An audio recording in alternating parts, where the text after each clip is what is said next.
Wudu yang benar, yang dikatakan sempurna adalah, contohnya, mengambil air dengan dua telapak tangan kanan, dua telapak tangan, kemudian kalau keran lagi jalan juga begitu. Menarik dari sisi punggung kanan ke kanan ke pergelangan dengan tangan kiri. Ini dulu dimulai tarik dari sini, dilebihkan ini batas minimal, lebihkan. Kemudian tangan kanan menarik untuk tangan kiri juga sampai batas lebih dari batas minimal, sampai ke sini kurang lebih. Kemudian baru mempertemukan antara punggung dalam dua-duanya dan menyelat-nyelatkan di antara dua jari. Karena ini sunnah, Nabi SAW menyuruh menyelat-nyelatkan. Jadi ini baru satu ya, ini baru satu. Ini baru satu. Kemudian diulangin, pelan-pelan, sempurnakan. Balasannya hanya sempurnain ini, syahadat masuk surga. Buru-buru, gitu kan. Pelan-pelan, 1, 2, sampai 3 selesai. Yang selanjutnya, mengambil air di telapak tangan, kemudian memasukkan setengahnya ke mulut sambil kumur-kumur, sisanya dihirup di hidung. Kemudian sementara mulut kita kumur-kumur, tangan kiri membuang yang di hidung, baru kemudian yang di mulut dibuang. Itu satu. Sebagian dalam mazhab Malikiyah dianjurkan agar ya menggosok mulut dengan jari.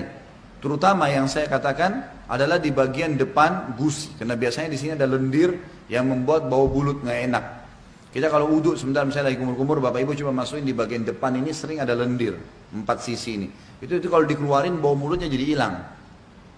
Itu dianjurkan. Sebagian juga ulama mengatakan dianjurkan kumur-kumur maksimal, karena ada hadis yang lain berbunyi, tidak ada seorang umatku, tidak ada seseorang pun dari kalian berwuduk seperti wudukku ini, Nabi SAW praktikin, kecuali akan berjatuhan semua dosa-dosanya bersamaan dengan tetesan air terakhir. Termasuk di sini kumur-kumur dimaksimalin supaya dosa mulutnya jatuh semuanya, gitu kan? Kemudian wajah, ini tentu 3 kali diambil, dimasukkan di mulut sambil kumur-kumur, lalu sisanya dihirup, dibuang dengan tangan kiri. 1, 2, 3. Setelah itu, mengambil air dengan 2 telapak tangan, kemudian dari awal tumbuhnya rambut sampai 2 jari di bawah dagu, dari awal kuping kanan dengan kuping kiri, dimasukkan di wajah, kemudian diputar. Ini 1, gitu kan? Kemudian 2, ini semuanya kena, dan seterusnya 3. Bagi teman-teman yang berjenggot tentu diselat-selatkan, sunnahnya begitu. Diselatkan jari di antara jenggotnya, sebagaimana mungkin kalau jenggot seperti saya mungkin dimasukkan begitu. Kemudian telapak tangan kanan ditarik dari sisi kanan, punggung ditarik sampai ini, ingat ini batas minimal. Banyak orang wudu ininya nggak kena nih, ini nggak kena, ini bisa nggak sah wudunya, nggak sah sholatnya. Jadi tarik sampai sini nih, kemudian baru diputar ke dalam, 1, 2, 3, sampai 3 kali. Kalau misal air kerannya di atas, ngalir di keran, dan kita mau tarik dari atas boleh, tarik di atas batas minimal, ya. Jadi ditarik dari sini, di atas siku, tarik ke bawah, kemudian baru diputar ke bagian dalam. Kanan dulu baru kiri. Setelah itu baru kepala. Kepala ini diambil air. Sunnah Nabi SAW ditarik dari awal kepala sampai ke tengkuk, ya, sampai ke batang leher. Kemudian ditarik lagi ke atas kembali. Lalu jari telunjuk masuk ke dalam lubang. Ibu jari mutar di belakang.